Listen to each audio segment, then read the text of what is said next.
ڕاگەیاندنی ئاراستەکراو. باسی دۆخی ئابووری خراپ ئەکا لە ئەمریکا. پامنێری فۆکس نیوز کە نزیکی کۆماریەکانە بە دەنگێکی بەرز و هەندێکی ئیزعاج ئەڵێ بەرزبوونەوەی هەڵاوسانی ئابووری گوشاری سیاسی زیاتر ناخاتە سەر دیموکراتەکان.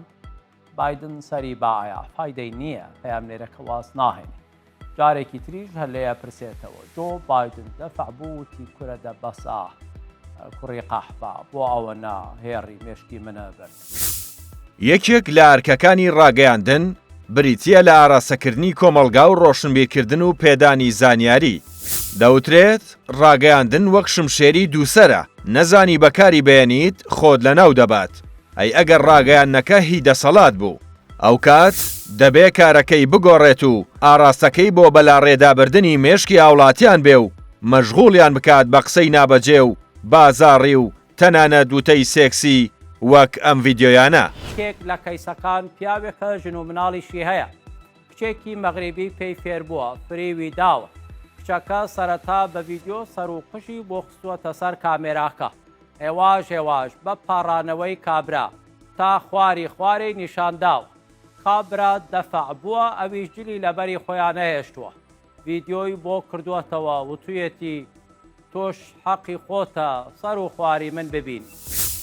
لە ئوسترالیا دوو خوشک حەزیان لە پیاوێکە بە هۆردوو تێیبەربوون توندەم لاولایان گرتووە ماچی یەکەن خەمیانە ڕاکە. دوو خوشکەکە دوانن 7 ساڵە حەزیان لە کوڕەکەی ناوی بێنە. بێن گوێ بە گوارەیە دوو گوارەی لە گوێدان ئەو جۆرەژ ئەوە نییە ئیدی نازانم کچەکان چۆن ئاوا دڵیان لێ چووە. کوڕ و پیاوی کوردستان و عێراق فێر بوون گونی خۆیان ئەفرۆشن. گونی باش و گەورە پارەی زیاترەکە.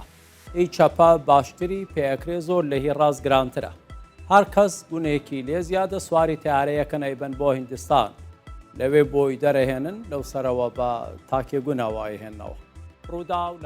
ئەمەی ئێوە گوێتان لێبوو ناوی دەنێن چی؟ دەپرسین ئایا بەمەبەست یان بەبێ مەبەست ئەم جۆرە کارانە دەکرێت؟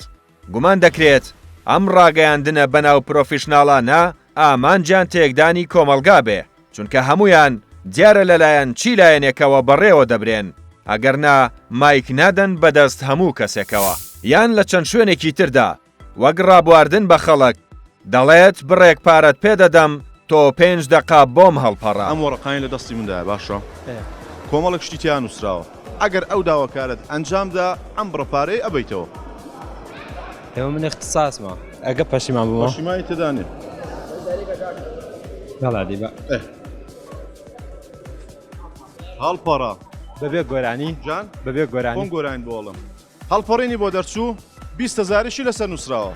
بزانین بای 20,000 بۆمە هەڵەپەڕەیاننا لەسەر چۆپی و گاوانی بخۆت بە تەنیا بڕۆین دەوای دەردەکەم جوانێ تاوسە خۆی دەلەنجێنێ ڕازیم بە ماڵی دنیا ئیمان. لە شوێنێکی تردا بە خەڵک دەڵێ درۆ دەکەیت تەنانەت تەحەڕوش بە کچانیش دەکات. چین درۆ کە کردبێتت چ درۆیەک بوو؟ زیاتر لەسەر مواعید ڕەفیقەکانم لە فلان شوێنین کە یەی تاخیر بووم درۆم کردو. تۆ درۆش پێ هەل لێت دێ دەتوانێت ئێستا درۆیەکم بۆ بکەین؟ شوو پێەکەم شوشم پێ نەکەی هەر پێم خۆشە باش مادام ئەو وشەیەت کورتەوە درۆت.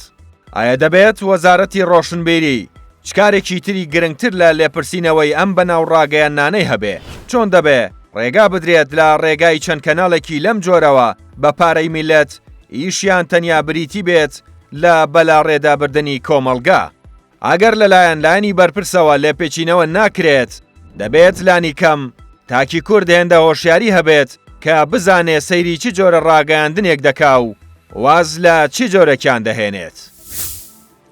في مقولة بتقول إذا أردت أن تهدم حضارة في 3 وسائل: هدم الأسرة، هدم التعليم، إسقاط القدوة.